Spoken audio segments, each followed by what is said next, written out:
Sixth schedule को समझें उससे पहले एक बात बताओ कि आप जहाँ पर रहते हैं, जहाँ कहीं भी, गाँव में, शहर में, किसी भी राज्य में, लेकिन भारत के अंदर, वहाँ पर कानून कौन बनाता है? कानूनों को लागू कौन करता है? प्रशासनिक व्यवस्था कौन चलाता है? आप में से अधिकांश लोग कहेंगे कि कानून बनाता है कुछ मामलों में केंद्र सरकार, कुछ मामलों में राज्य सरकार। मतलब 2 जगह कानून बन रहे हैं, एक तो राज्य की विधानसभा में और दूसरा देश की संसद में। 2 जगह कानून बन रहे हैं। क्या आप में से कोई ये कहेगा कि हमारे गाँव में या हमारी जाति में इस तरह की व्यवस्था है, इस तरह की परंपरा है, तो उसके हिसाब से कानून बनाए जाने चाहिए या उसके हिसाब से न्याय व्यवस्था होनी चाहिए? कोई नहीं कहता।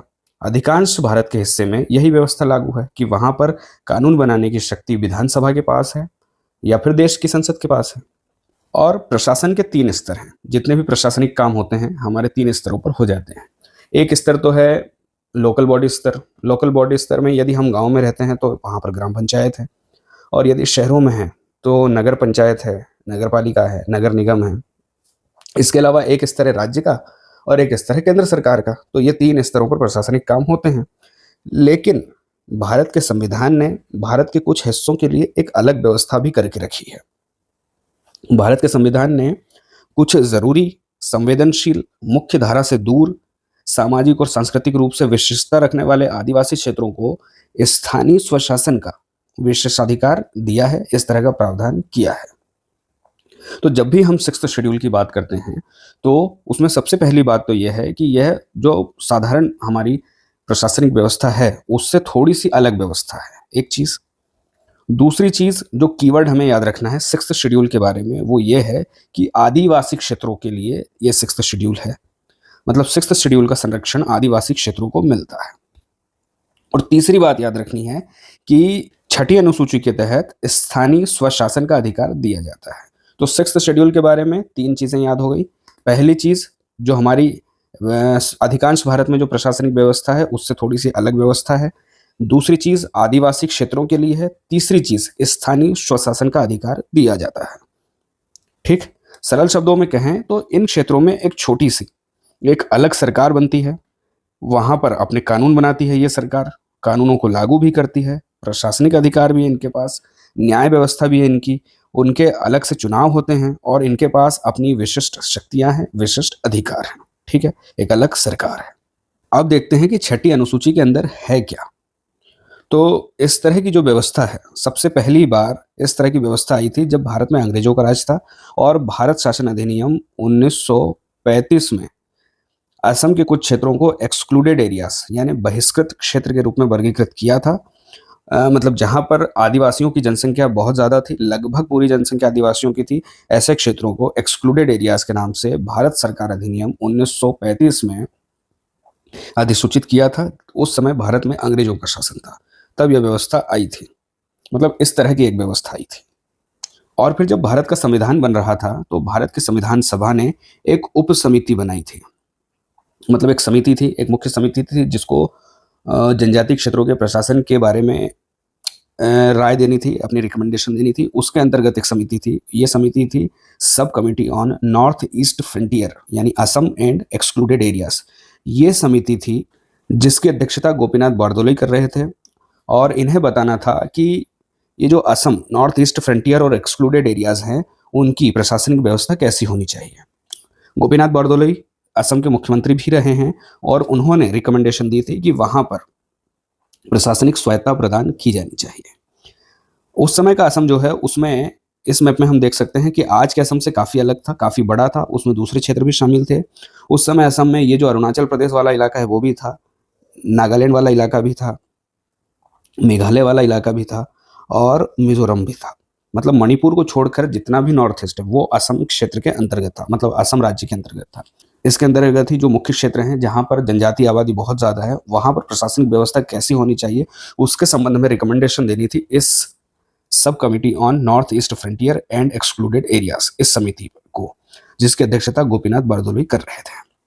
उन्होंने कहा कि इस क्षेत्र में इन लोगों को प्रशासनिक स्वायत्ता मिलनी चाहिए। यही इस छठी अनुसूची का उद्देश्य भी है कि जनजातीय क्षेत्रों को सांस्कृतिक, सामाजिक और प्रशासनिक स्वायत्ता मिलनी चाहिए। और सिक्स्थ शेड्यूल यह स्वायत्ता प्रदान करता है। किन किन मामलों में? सांस्कृतिक, सामाजिक और प्रशासनिक मामलों में। फिर जब भारत का संविधान लागू हुआ तो भारत के संविधान के अनुच्छेद 244(2) और 275(1) के तहत छठी अनुसूची का प्रावधान किया गया। मतलब 244(2) में यह बताया गया है कि छठी अनुसूची के तहत जो क्षेत्र होंगे उनकी प्रशासनिक व्यवस्था कैसी होगी, और अनुच्छेद 275 के तहत इन क्षेत्रों को मिलने वाले केंद्र सरकार की तरफ से ग्रांट के बारे में लिखा हुआ है। तो अनुच्छेद 244 में, मतलब 244(2) में और अनुच्छेद 275(1) में छठी अनुसूची मेंशन है।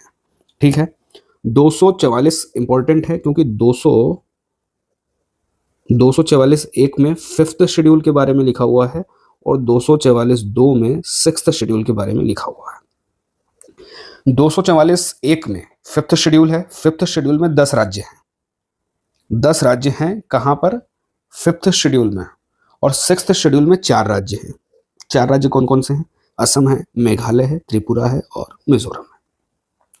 तो जो क्षेत्र 6th शेड्यूल में है वे 5th शेड्यूल में नहीं है। वहां पर 10 दूसरे राज्य हैं और 6th शेड्यूल में 4 दूसरे राज्य हैं। ठीक, इतना क्लियर हुआ? आगे देखते हैं। छठी अनुसूची के तहत दी गई व्यवस्था कुछ ऐसी है कि छठी अनुसूची ने स्वायत्त जिला परिषदों का प्रावधान किया है। स्वायत्त जिला परिषद बोले तो ऑटोनॉमस डिस्ट्रिक्ट काउंसिल। ये ऑटोनॉमस डिस्ट्रिक्ट काउंसिल होती है जो अपने एक सीमित क्षेत्र में शासन करती है। इनकी अधिसूचना की दी जाती है राज्यपाल के द्वारा। इन राज्यपाल के द्वारा बनाई जाती है। राज्यपाल इन्हें अधिसूचित करता है। इनके पास अपनी विधायी, कार्यकारी और न्यायिक शक्तियां होती हैं। वित्तीय शक्तियां भी होती हैं। और सदस्यों की बात करें तो एक स्वायत्त जिला परिषद में 30 सदस्य होते हैं, 26 सदस्य निर्वाचित होते हैं और 4 सदस्य राज्यपाल के द्वारा नामित होते हैं। क्लियर? मतलब एक स्वायत्त जिला परिषद है, यह व्यवस्था है शासन की इन क्षेत्रों में। तो इन स्वायत्त जिला परिषदों को अधिसूचित किया जाता है राज्यपाल के द्वारा। इनके पास इनकी विधायी शक्तियां हैं, कार्यकारी शक्तियां हैं, न्यायिक शक्तियां हैं, वित्तीय शक्तियां हैं। 30 सदस्य होते हैं, 26 निर्वाचित होते हैं जिनका चुनाव होता है और 4 राज्यपाल के द्वारा नामित होते हैं। स्वायत्त जिला परिषदों के अलावा स्वायत्त क्षेत्रीय परिषदों का भी प्रावधान है, यानी ऑटोनॉमस रीजनल काउंसिल्स का भी प्रावधान है। जैसे मान लीजिए एक जिले में 2 अलग अलग जनजाति समूह रहते हैं तो उनके लिए अलग अलग परिषद बन सकती है, उसको बोलते हैं स्वायत्त क्षेत्रीय परिषद। जैसे कि नॉर्थ कचार हिल्स की एक परिषद है और बोडोलैंड क्षेत्रीय परिषद है, असम में है दोनों। इनके पास विधायी शक्तियां होती हैं। विधायी शक्तियां ने कानून बनाने की शक्तियां। किस किस चीज पर कानून बना सकते हैं? भूमि के स्वामित्व पर, भूमि के हस्तांतरण पर। मतलब भूमि का स्वामित्व कैसे होगा, जमीन बेचना है तो उसके लिए क्या कानून होंगे, वो ये बना सकते हैं। वनों का प्रबंधन कैसे किया जाना है, कानून बना सकते हैं। जल संसाधनों को लेकर कानून बना सकते हैं। जल परिवहन को लेकर कानून बना सकते हैं। जनजातीय रीति रिवाज, विवाह, उत्तराधिकार के क्या प्रावधान होंगे, ये भी कर सकते हैं। गांव का प्रशासन कैसे चलेगा, ये कानून बना सकते हैं। सामाजिक प्रथाओं को लेकर कानून बना सकते हैं। लेकिन ध्यान रखना है कि कानूनों को राज्यपाल की स्वीकृति की आवश्यकता होती है। ठीक, विधायी शक्तियों के आगे न्यायिक शक्तियां देखें तो रीति रिवाजों के अनुसार काम करने वाले न्यायालय होते हैं। जनजाति कानून और प्रथाओं के आधार पर ही न्याय होता है, लेकिन अपील की जा सकती है राज्यपाल के पास। वित्तीय शक्तियों में कुछ कर लगाने की शक्तियां भी हैं इनके पास। जमीन पर, भवनों पर, व्यापार को लेकर, बाजार, पशुधन, जल परिवहन, इन पर ये कर लगा सकते हैं, टैक्स लगा सकते हैं। लेकिन इनका अधिकतर हिस्सा जो आता है वो केंद्र सरकार से मिलने वाले अनुदान से ही आता है। ये जो अनुदान है केंद्र सरकार से जो मिलता है उसके बारे में अनुच्छेद 275(1) में लिखा हुआ है। अभी थोड़ी देर पहले हमने पढ़ा भी था। राज्यपाल की भूमिका काफी महत्वपूर्ण होती है इस पूरी व्यवस्था में, क्योंकि यहाँ पर ऑटोनॉमस डिस्ट्रिक्ट काउंसिल का गठन, संशोधन, विघटन, मतलब डिस्ट्रिक्ट काउंसिल को बनाना या उसको खत्म करना राज्यपाल के हाथ में ही होता है। राज्यपाल कानूनों को मंजूरी देता है या स्वीकृत भी कर सकता है या संशोधन भी कर सकता है। तो राज्यपाल की विधायी मामले में भी काफी हस्तक्षेप होता है, काफी ज्यादा शक्तियां हैं। और राज्यपाल किसी भी जिले को शेड्यूल एरिया घोषित भी कर सकता है, निरस्त भी कर सकता है। मतलब राज्यपाल के पास इन मामलों में काफी ज्यादा शक्तियां हैं, काफी ज्यादा ताकत है। वर्तमान में छठी अनुसूची के अंतर्गत कौन कौन से क्षेत्र आते हैं? तो असम से आता है बोडोलैंड, कार्बी आंगलोंग और दिमा हसाओ। मैप में देख सकते हैं, ये बोडोलैंड ऑटोनॉमस डिस्ट्रिक्ट काउंसिल, ये कार्बी आंगलोंग और ये दिमा हसाओ। ये नहीं है, मणिपुर में है, ये नहीं है।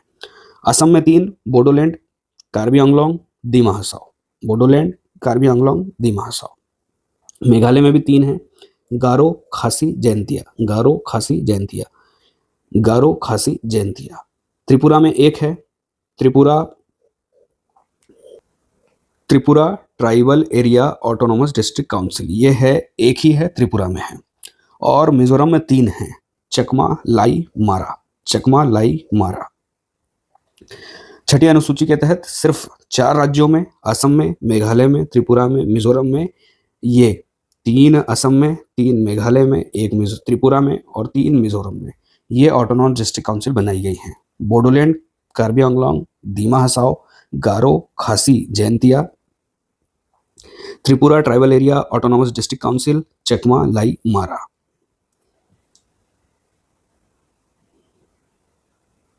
तपन सैकिया बनाम असम राज्य वाले मामले में इन परिषदों की विधायी शक्तियों की पुष्टि की है। और इस तरह से दूसरे मामले भी हैं जो इन परिषदों के अधिकारों की पुष्टि करते हैं, उनके बारे में हम डिटेल से कभी बाद में देख सकते हैं या आप पढ़ सकते हैं खुद इन्हें निकाल कर। इनके सामने कुछ चुनौतियां हैं, जिनमें एक चुनौती है, सबसे बड़ी चुनौती वित्तीय चुनौती है, क्योंकि इनके पास सीमित कर अधिकार हैं और मुख्यतः ये केंद्र सरकार से मिलने वाले अनुदान पर ही निर्भर रहती हैं। प्रशासनिक अधिकार सीमित हैं, मतलब इनके पास स्वायत्ता है, सारी शक्तियां हैं, लेकिन सभी सीमित अधिकार हैं। विधायी शक्तियां भी सीमित हैं, न्यायिक शक्तियां भी सीमित है और प्रशासनिक शक्तियां भी सीमित है। राज्यपाल की भूमिका काफ़ी ज़्यादा शक्तिशाली है और राज्यपाल की शक्तिशाली भूमिका होने के कारण ही इनकी शक्तियां थोड़ी सी सीमित हो जाती है, इनकी स्वायत्ता सीमित हो जाती है। तो यही इनके सामने सबसे बड़ी चुनौती है। कई बार परिषदों में और राज्य सरकारों के बीच में संघर्ष होता है। अब उदाहरण के लिए हम देख सकते हैं, जैसे इस मैप में देखें तो पूरा लगभग त्रिपुरा और पूरा मेघालय 6th शेड्यूल में आ गया है। और 6th शेड्यूल में जब पूरा राज्य ही आ गया है तो राज्य सरकार के पास शक्तियां सीमित हो गई हैं और राज्य सरकार में और स्थानीय परिषदों में कई बार संघर्ष, असहमतियां होती रहती हैं। जनजातीय क्षेत्रों से या जनजातीय इलाकों से जुड़े प्रशासन के बारे में कुछ यहाँ पर संवैधानिक अनुच्छेद हैं, जिन्हें याद रखें तो ज़्यादा ठीक रहेगा। जैसे अनुच्छेद 244(2) में छठी अनुसूची के बारे में लिखा हुआ है, मतलब बताया गया है कि यहाँ पर प्रशासन कैसे होगा इन क्षेत्रों में। ऐसे ही 244(1) में 5वीं अनुसूची के बारे में लिखा गया है और वहाँ पर 10 राज्यों के बारे में 10 राज्यों में अधिसूचित क्षेत्रों के बारे में बताया गया है। मतलब 5वीं अनुसूची में 10 राज्य और छठी अनुसूची में 4 राज्य। 275(1) में केंद्र से मिलने वाले अनुदान के बारे में लिखा हुआ है। इसके अलावा 371(b) में असम को लेकर विशेष प्रावधान किए गए हैं। अनुच्छेद 371(c) में मणिपुर को लेकर विशेष प्रावधान किए गए हैं। और छठी अनुसूची में वही हमने जैसे देखा, स्थानीय स्वायत्ता का प्रावधान किया गया है।